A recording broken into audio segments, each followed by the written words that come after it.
Have you had any colleagues or even other people that you know casually that are in other professions such as law or medicine, what have you, that have confided in you and said, I wish I could do something creative. I'm using the left side of my brain all day long and I'm really screaming out to do something else, but I just can't make that leap for whatever reason.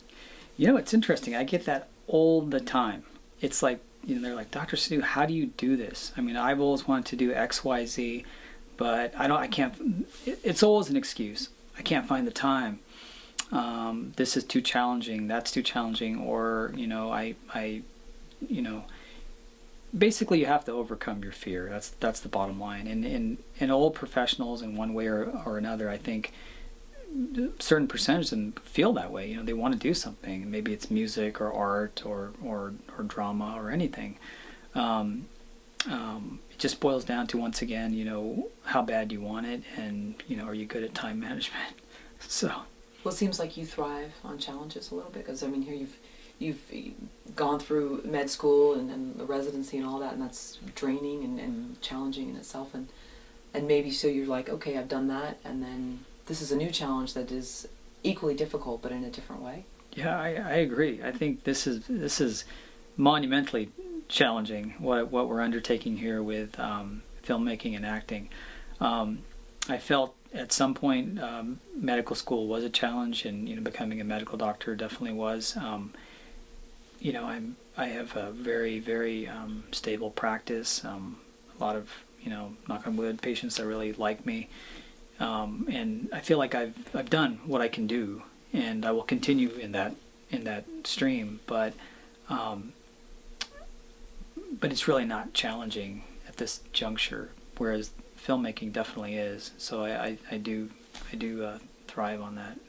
Right. It seems with filmmaking, there's not an XYZ path. Like with medicine and law, it seems like you do these different steps. You stay on that, you know, pragmatic path, and you will probably get to the end result. It's correct. A high probability.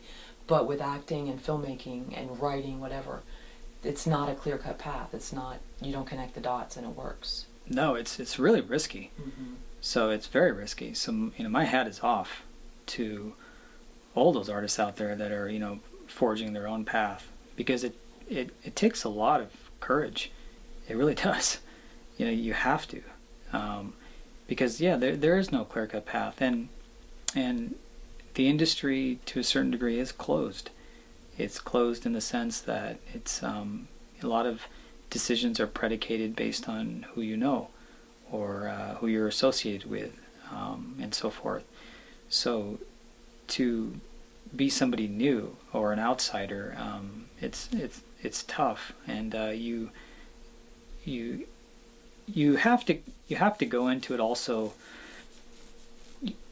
knowing that you're going to take a beating. So you got to have that mindset too. Like, it's okay to take a beating. Like, I'm going to go into this, and I may make a film or do this or do that, but, you know, some people may like it, but a lot of people are just they're gonna trash you, whether it's online or whether it's to your face, and you have to accept that, and you have to have that kind of personality that's not going to be like, oh my God, this person said this and that about me. You just have to say, okay, you know, bring it on. You know, say what you want to say, but you know, we're still shooting Winter's Dream next season, so